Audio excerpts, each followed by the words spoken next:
10, 9, 8, 7, 6, 5, 4, 3, 2, 1. We cry for peace, but we live for war. You know I got that chopper in the Chevy, what it is. We ain't start the wiretaps down in Baltimore, But I'm still slinging bricks where I live. sometimes she love me, sometimes she love me not. Doing 10, now my girl turning tricks at the crib. Bullets take out no eyes when the innocent get Lay shot. it down, they separate everybody. My name is Wesley Morris, and I'm a community activist and community organizer here at the Beloved Community Center of Greensboro. As you see, this is a book here called The New Jim Crow, and it really details the system, the prison industrial complex and mass incarceration, particularly of minority and young people in this country, the United States of America. I'm actually here to speak on behalf of a good and dear friend of mine named Cornell, whom I organized with for over 4 years to bring peace and unity among street groups and street organizations here in Greensboro, North Carolina. Also, we work together to lift up other rights of folks in Eastern North Carolina, farm workers. We also talked about fairness in education systems. So I really just want you all to just take the time, view this film, and please come out on October 7th. There's going to be a really big community-wide and city-wide meeting where you can come and get the full story. But glad you're tuning in, and please just keep an open mind and an open heart to hear the story of this very sincere brother. Move over this way. And one of the things, it's almost like you got a bucket and a drop of water has been falling in it very slowly.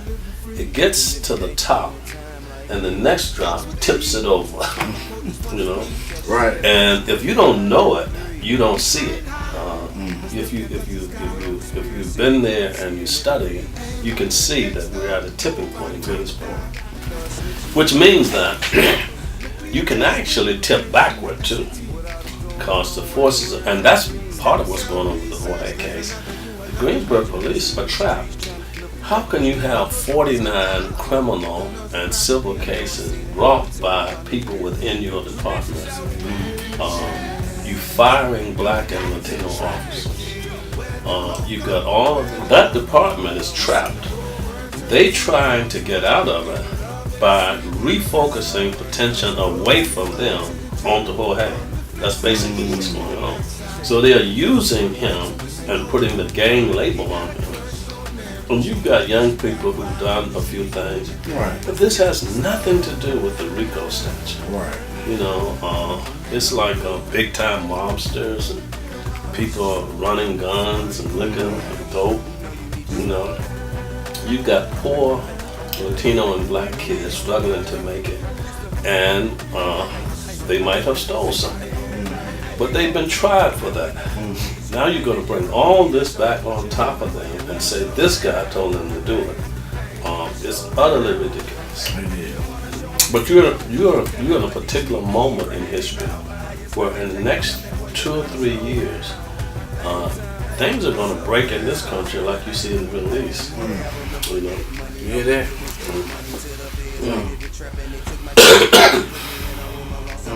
And y'all gonna have to lead it. So our legs are not gonna be able to carry us.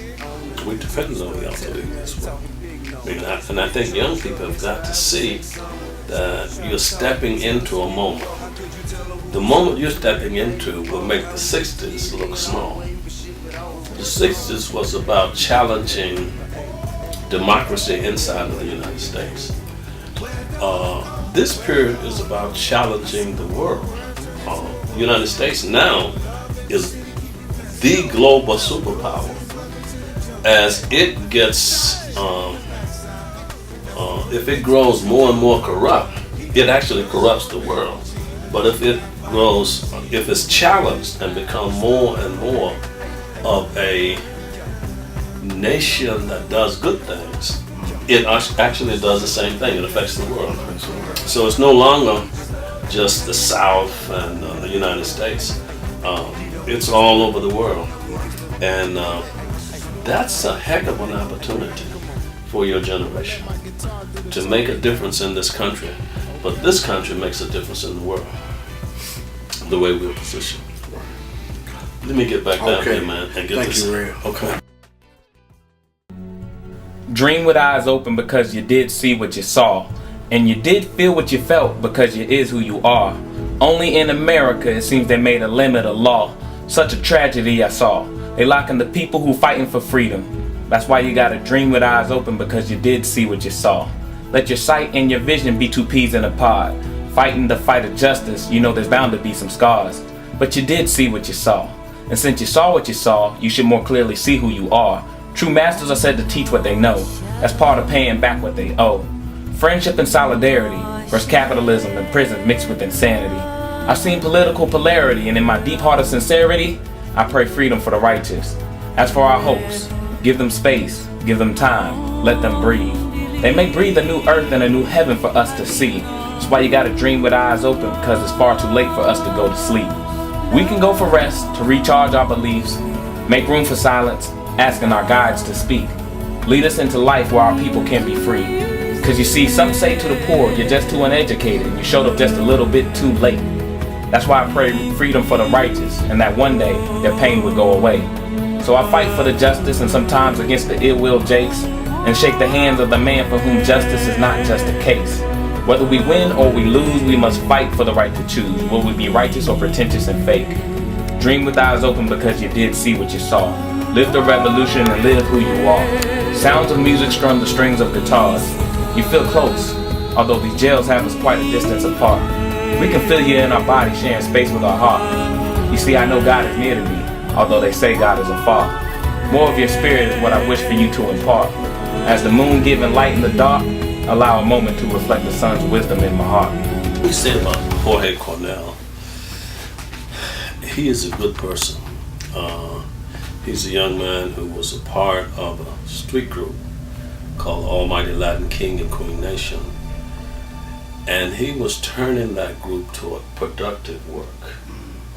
He was in the process of setting up an organization called Community United Staffing. It was designed to get jobs for people who had felonies. Mm-hmm. And when you do a felony, it's like you do your time, but you do your time for life if you can't get a job. Mm-hmm. So that's what he was actually doing. He had been harassed, provoked, illegally arrested, shot, and he came out the day after he was shot and said whoever shot him is forgiven.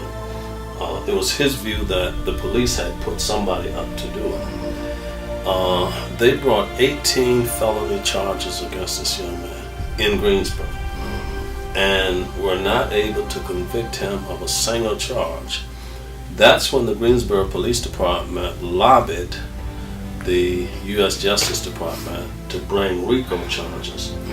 And RICO is related to racketeering. It was a law set up for mobsters, and it's very hard to defend against them because you don't have to do anything. They just have to get some people to say, you told me to do this, or I did it and I gave you something. So they have 14 people in jail, and they're putting pressure on them to create stories about Jorge because there's nothing that they have charged him with. It really is a tragedy. And what I think is that there are a lot of things that can eventually happen, but justice for Jorge resides in whether or not this community and the people who knew him are willing to stand up and speak the truth and push back against this police department. That's the main work in the short term. Now the long term is, I think we have to change the whole city government. We have to change the internal structure of the police department.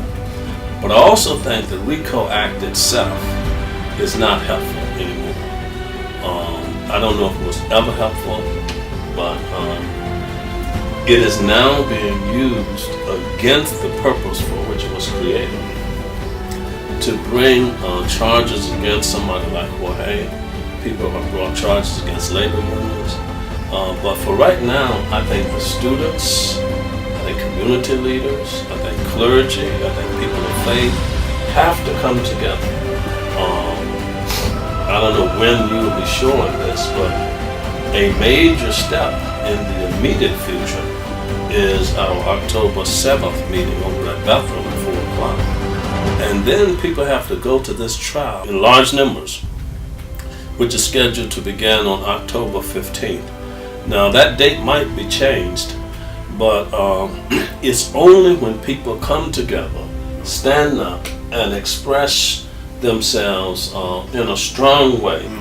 And after that, you have to start pinching people economically. You have to stop buying from certain people unless they join you in this.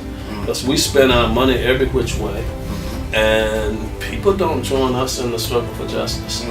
So why should we spend money with people who are just interested in making money, but not interested in the welfare of the citizens in a broad sense? So all of that, but I would say the most immediate thing is to build the unity of the people who were closest to Jorge, and to clean up this Greensboro Police Department. Those would be the two most important things. Well, you heard it first, Reverend Johnson. Y'all please be informed about the RICO Act. Please stay involved with all of your communities, and always strive to do a great work in your community. Peace and love, JLM 360. Y'all take another checking out.